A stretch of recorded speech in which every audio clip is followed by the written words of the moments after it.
পুত্র সন্তান নাকি কন্যা সন্তান?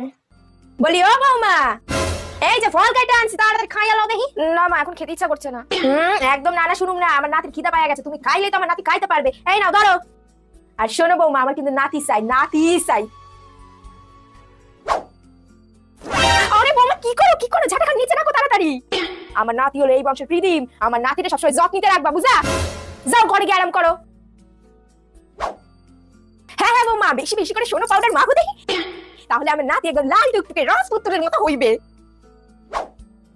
বৌমা, আমার সোনার নাতির মঙ্গলের জন্য কালকে মা লক্ষ্মীর পূজা রেখেছি, তুমি কিন্তু তাড়াতাড়ি তৈরি হয়ে যাও। মা, আপনি হয়তো ভুলে যাচ্ছেন, আপনি যে দেবীর কাছে আপনার নাতির জন্য প্রার্থনা করছেন তিনিও একজন মেয়ে। সন্তান হওয়া তো আনন্দের বিষয় মা, সেই বিষয়টাকে নিয়ে আপনি এত জটিলতা সৃষ্টি কেন করছেন?